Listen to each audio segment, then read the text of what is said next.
Selamun aleyküm. Biz sağdan başlayalım. Nasılsınız? Selamun aleyküm. Hocam.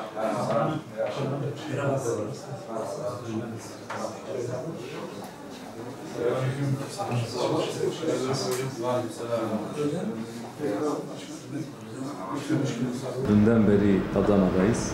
Adana'da birkaç ziyaret gerçekleştirdik. Diyarbakır'ı dolaştım, Elazığ'ı dolaştım, Bingöl'ü dolaştım, Malatya'yı dolaştım, Mersin'i de dolaştık. Böyle bir iki gündür Adana'ya da böyle uğradık. Yani memleketin her tarafında biz geziyoruz.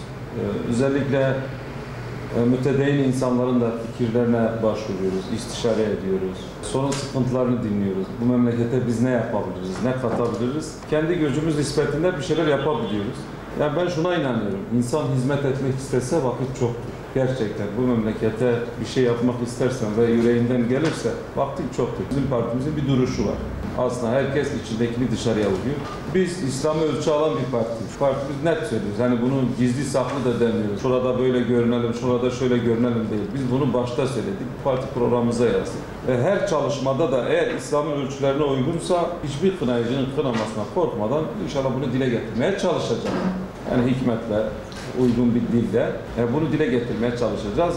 Değerlerimizin bu toplumun içinde yaşanmasını isteyen herkes bize göre Hüdapar'dır. Velev ki bize oy vermez. Çünkü bizim davamız Hüdapar'dan büyüktür. Bizim davamız Hüdapar'ın üstünde bir davadır. Allah'a hamdolsun. Gözümüz ne ihalelerdedir ne koltuklardadır. Bu konuda gözümüz de gönlümüz de toktur. Yani gözümüz Allah'ın rızasından var. Ve istiyoruz ki Allah'ın rızasını gözetenler bu ülkeyi yönetsin, bu ülkeyi idare etsin. Biz de böyle düşünüyoruz. Bir kalpte Allah korkusu yoksa onun bu memlekete vereceği bir hizmet de yoktur. Biz de her şeyden önce milli manevi değerlerine bağlı olan bir neslin yetişmesi ve milli ve manevi değerlerine bağlı olan bir neslin de bu ülkeyi idare etmesini istiyoruz. Bizim de yeni ataklar yapmamız lazım. Bizim de yeni fikirler geliştirmemiz lazım. Bizim de bu toplumu kazanmamız için yeni stratejiler geliştirmemiz lazım. Bugün parti çalışmamızın da temel gayesi, yani Hüdapar'ı özetleseniz temel amacımız biz İslami bir toplumun oluşmasını istiyoruz. Başka bir amacımız yok. Bir İslami bir toplum, değerlerine bağlı bir toplumun oluşmasını istiyoruz. Bir milletvekili olarak sizden talebimiz ne olur vatandaş olarak? Burada toplumun ortak sorunları var. Sade Adana'ya has değil. Nedir o? Yani bugün uyuşturucu Türkiye'de ciddi bir sorun. Ya bununla mücadele edilmesi, bunu her platformda söylüyoruz. Bu işin torbacısı değil, baronlarının bir kere bertaraf edilmesi, bunlara müdahale edilmesi lazım.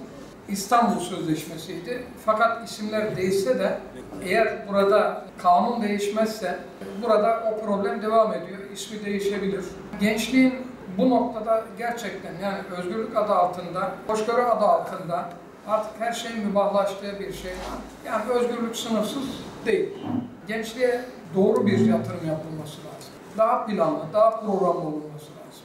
Şu an sanatkar yetişmiyor. Eğitimde de düzenleme yapılması lazım benim kanaatim. Bu buluşma benim nazarımda kıymetli bir buluşma. Yani toplumun farklı kesimlerinden temsilcilerle buluşmak lazım. Dediğim gibi ortak sorunlarımız var. Türkiye'nin aşağı yukarı her tarafında aynı sorunlar. Onun için başta adalet olmak üzere ve eğitim noktasında bir düzenleme gerekiyor.